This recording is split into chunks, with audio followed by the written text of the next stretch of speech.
Halo, Assalamualaikum warahmatullahi wabarakatuh. Selamat siang untuk para kelas 11 dan juga siswa Indonesia semuanya.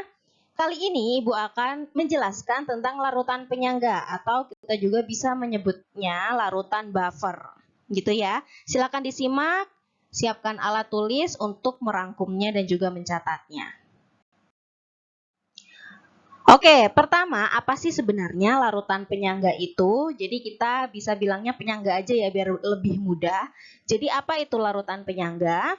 Larutan penyangga adalah larutan yang dapat mempertahankan pH jika dicampurkan sedikit asam, sedikit basa atau air ya. Jadi contoh misalnya ada larutan yang pH-nya sama dengan 3. Berarti kan bersifat asam. Nah, suatu ketika larutan tersebut ditambahkan basa kuat. Logikanya pasti akan naik drastis pH-nya menjadi pH basa. Tetapi apabila termasuk larutan penyangga, maka pH-nya itu cenderung tetap atau mungkin bisa berubah sedikit saja, mungkin 3,1 atau 3,5 dan lain sebagainya. Gitu ya.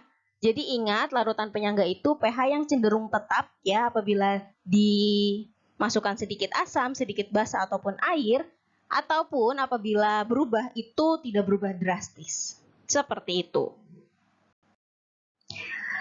Nah, coba kita cek mana sih larutan penyangga dari tabel berikut. Jadi di sini kita bisa lihat ada larutan PQRST di mana sudah dicatat pH awalnya seperti berikut. Dan di sini juga ada data pH setelah ditambah sedikit asam, sedikit basa, dan juga ditambah air. Nah, di sini kita lihat pokoknya untuk menentukan larutan penyangga, pH yang cenderung stabil. Ya, jadi ditambah itu tidak turun drastis atau naik drastis. Jadi jawabannya yang P ya, karena pH awal 5 setelah ditambah asam dia tetap. Berarti A, gitu ya. Lanjut, sebelumnya kita harus pahami terlebih dahulu tentang garam nih. Ya, apa sih sebenarnya garam? Garam itu adalah percampuran antara asam dan juga basa. Jadi reaksi antara asam dan juga basa itu akan menghasilkan garam. Ya, anakku ya. Jadi asam ditambah basa itu pasti menghasilkan garam ditambah air. Contohnya yaitu asam HCl ditambah NaOH akan menghasilkan ya NaCl plus H2O.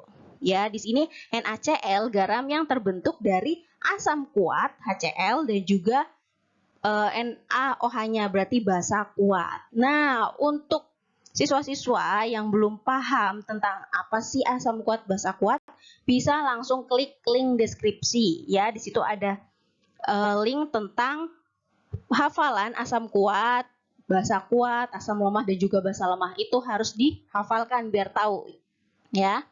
Selanjutnya, garam itu ada dua jenis, ada asam konjugasi dan juga basa konjugasi.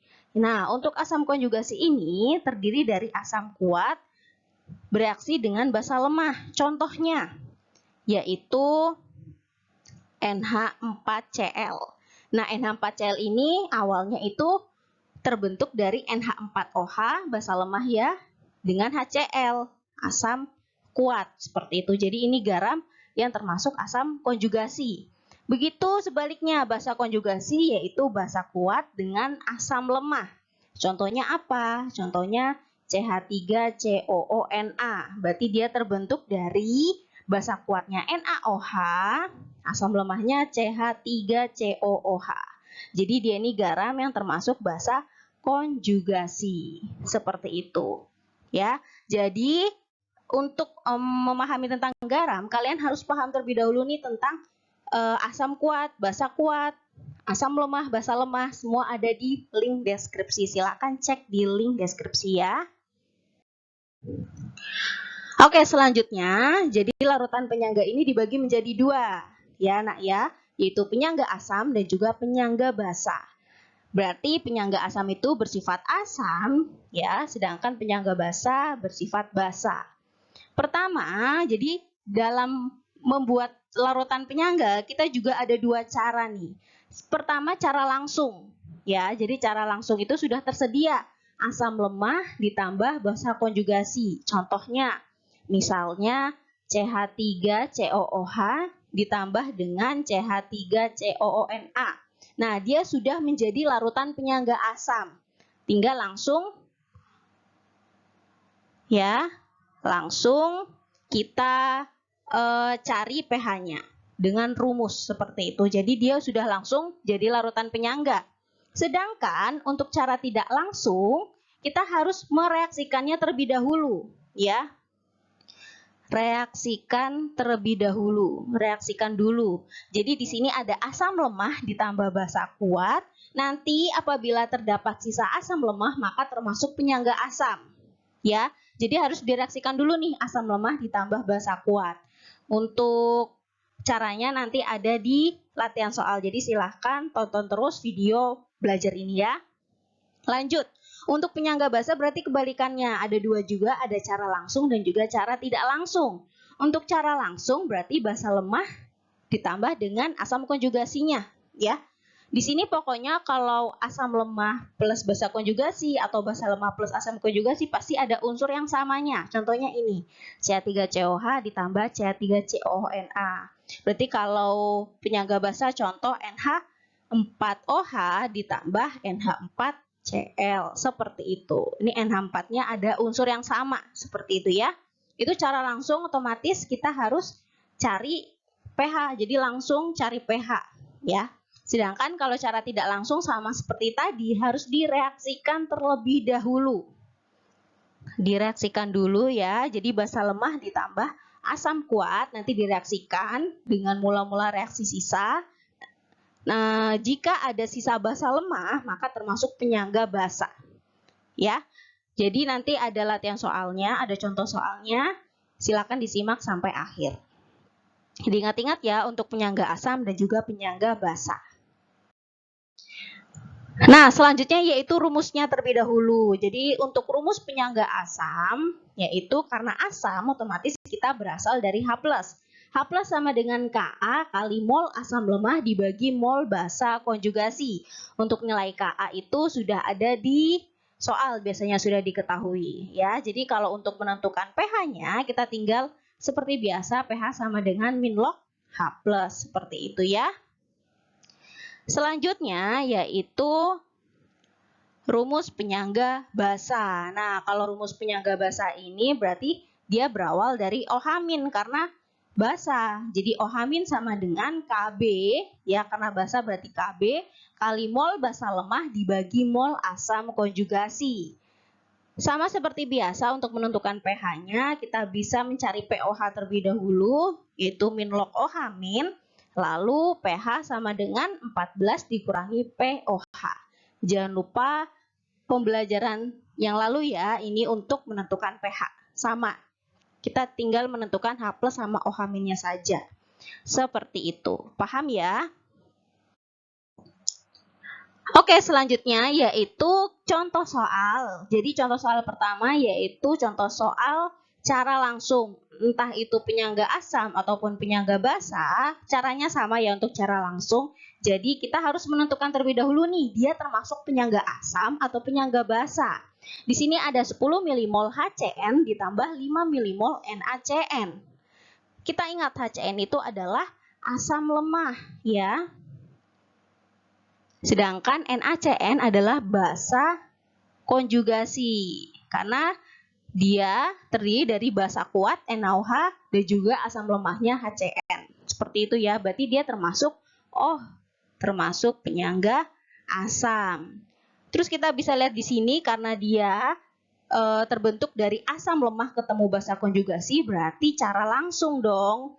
Nah, kalau cara langsung otomatis langsung kita masukkan ke rumus. Rumusnya kalau penyangga asam H+ ya sama dengan Ka kali mol asam lemah dibagi mol basa konjugasinya. Jadi kita tinggal masukkan saja ya, H+-nya kita tinggal masukkan sama dengan 4 kali 10 pangkat min 5, asam lemahnya 10 ya dikali 10 dibagi basa konjugasinya 5, maka dihasilkan H+ sama dengan 8 kali 10 pangkat min 5. Seperti itu ya. Maka pH sama dengan min log H plus, jadi min log 8 kali 10 pangkat min 5, maka menjadi 5 min log 8. Seperti itu. Ya, untuk menentukan pH-nya sama seperti penjelasan asam dan basa. Ya.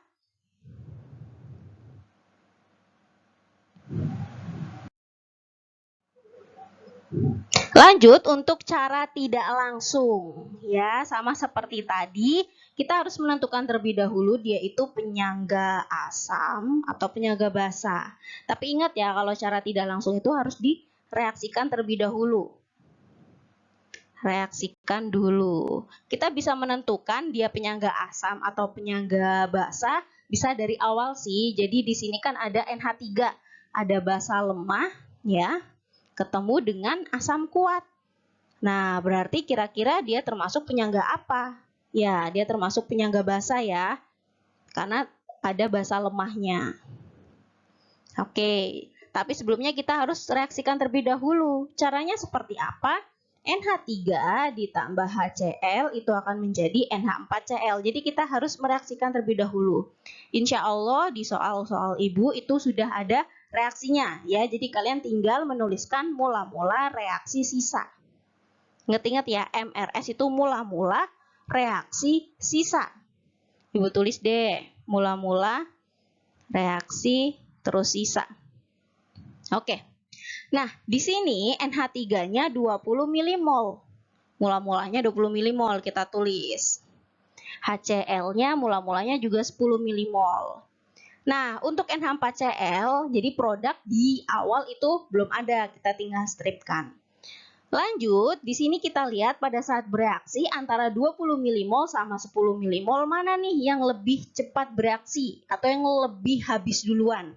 Pasti yang molnya sedikit kan, maka HCl akan habis.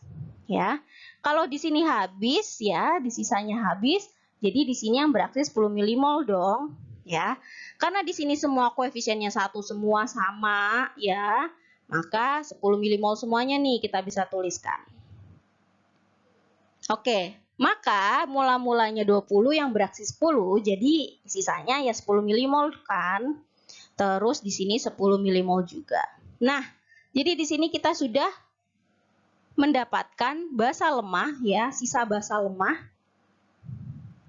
Sisa basa lemah dan juga di sini ada asam konjugasi yang terbentuk. Nah, barulah kita tinggal memasukkan ke rumus penyangga basa. Ya, OH- sama dengan Kb kali mol basa lemah. Oke, dibagi mol asam konjugasinya. Oke.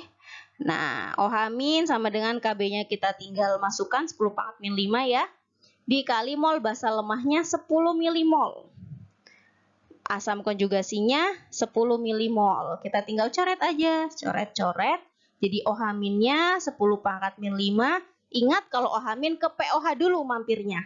Jadi POH-nya min log 10 pangkat min 5 jadinya 5. Ya, maka pH-nya 14 dikurangi 5 sama dengan 9. Seperti itu, mudah sekali kan? Gampang banget ya. Oke anak-anakku, setelah kita belajar tentang rumus dari penyangga asam, penyangga basa, lalu bagaimana sifatnya. Nah, di sini kita juga belajar tentang kegunaan larutan penyangga ataupun buffer. Ternyata larutan penyangga itu sangat berguna atau sangat bermanfaat banget ataupun sangat penting di tubuh kita terutama. Jadi pertama yaitu kegunaannya sistem penyangga karbonat dalam darah ya. Sistemnya yaitu H2CO3 dengan HCO3-. Nah, sistem darah ini atau sistem penyangga ini itu yang membuat pH kita menjadi stabil. Ya, apabila nih kita berolahraga ataupun berkeringat ataupun kita lagi ketakutan, kita pasti akan mengeluarkan zat asam di tubuh kita. Nah, itu tentunya akan bereaksi sama darah kita dan tidak baik. Maka dari itu dengan adanya sistem penyangga ini, pH kita akan menjadi lebih stabil. Ingat ya, pH yang baik di dalam darah itu sekitar 7 sampai 7,8. Lebih dari itu atau terlalu asam atau terlalu basa itu mengakibatkan kelainan. Jadi sangat bermanfaat banget sistem penyangga karbonat di dalam darah. Selanjutnya, sistem penyangga fosfat dalam cairan intrasel. Jadi di dalam sel itu, di dalamnya lagi ada cairan. Nah, cairannya itu mengandung fosfat, ya, yaitu cairan H2PO4- dengan HPO4- Nah, di mana sistem penyangga fosfat ini berguna untuk membuat pH di dalam sel itu stabil, ya, tetap netral, dan juga dia itu akan mengakibatkan kinerja enzim itu menjadi lebih baik. Ya, jadi berguna banget untuk tubuh kita. Dan kalau di luar tubuh kita masih berkaitan sih dengan tubuh kita, yaitu obat tetes mata. Nah, obat tetes mata juga mengikuti sistem dari larutan penyangga, di mana dia tetap mempertahankan pH pada mata kita. Jadi apabila mata kita kelilipan nih, terus kita pakai obat tetes mata ini tetap mempertahankan pH yang sebenarnya di mata kita gitu loh. Jadi nggak terlalu asam, nggak terlalu basah. Nah, itu adalah manfaat dari larutan penyangga atau buffer. Oke, apakah ada pertanyaan? Nah, kalau nggak ada pertanyaan ataupun masih bingung, kalian bisa diskusi bareng temanmu nih, biar paham materi ini. Jadi kalian bisa mendiskusikan tentang bagaimana sih cara mengerjakan penyangga asam, penyangga basa dengan cara langsung ataupun cara tidak langsung. Seperti itu ya. Nah, anak-anak ibu semuanya, demikian penjelasan dari ibu terkait larutan penyangga. Jadi silahkan kalian merangkum materi ini dari video ini, merangkum, dan juga silakan untuk melakukan latihan soal di web sekolah atau di e-learning sekolah ya. Jangan lupa jaga kesehatan, semoga ibadah puasanya tetap lancar. Terima kasih. Wassalamualaikum warahmatullahi wabarakatuh.